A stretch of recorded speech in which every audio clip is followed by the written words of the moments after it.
আসসালামু আলাইকুম রহমতুল্লাহ বরকত। পৃথিবীর সম্পদ চিরস্থায়ী থাকে না। মানুষ একদিন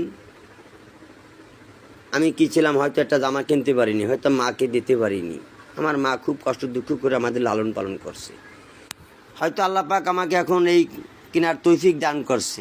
আমরা পরিবারকে নিয়ে আমরা সবাই আপনাদের সামনে খেটে খাই। আমরা কোনো অবৈধ ব্যবসা করি না, আমরা কোনো নামি দামিও হইতে চাই না। আমরা চাই সবাই সাথে মিলে জেলে থাকি।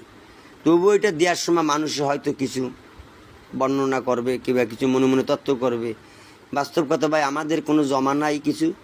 আর আমাদের এই পৃথিবীতে 1 শতক জায়গা আল্লাহ পাক দেয়নি ভাই। আল্লাহ নয়, মিথ্যা তো খবর, আমি তার আবি পড়ে আসছি।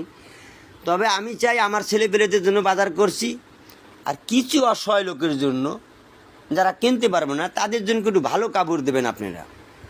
যারা পেনতে পারে, আপনারা যা দেন তা পেনতে পারে না, কিছু মনে করবেন না। একটু ভালো দিলে তারা একটু যত্ন সহকারে রেখে পেনতে পারবে। আমি কাপড় দিচ্ছি, যারা কিনতে পারবে না সাহায্য করতেছি। এই দেখেন, এই কাপড়টা দেব, এই কাপড়টা দেব, এই কাপড়টা দেব, এই কাপড়টা দেব, এই কাপড়টা দেব, এই কাপড়টা দেব। এই কাপড়গুলো না আমি দেব যারা আমার আশেপাশে, যারা আমি প্রতি বছরই তাদেরকে টাকা দিয়ে থাকি। এবছর টাকা দেব না। আমি যাদেরকে দিচ্ছি তাদেরকে জন্য আমি এবছর এই কাপড়গুলো দেব। আমি চাই একটু ভালো দিছি, আমার নাম কামের দরকার নাই। আমি যদি পারি 10 খান দেবো, কিন্তু ভালো দেবো। তাই এই কাপড়গুলো দিচ্ছি। আমার ছেলে মেয়ের সাথে তাদের বাজারও করে নিয়ে আসছি। আল্লাহ তাআলা যেন আমার উপরে সন্তুষ্ট হয়। আমার পৃথিবীতে 1 শতক জায়গা দেয়নি, আমার তাতে মনে কোনো কষ্ট নেই। আমার পরিবারকে নিয়ে আমরা খাইতে খাই, আমরা সুখী। কারণ হয়তো ভাই আল্লাহ নাও দিতে পারতো, হয়তো অভাবে রাখতে পারতো, তাহলে দিতাম কোরআন থেকে।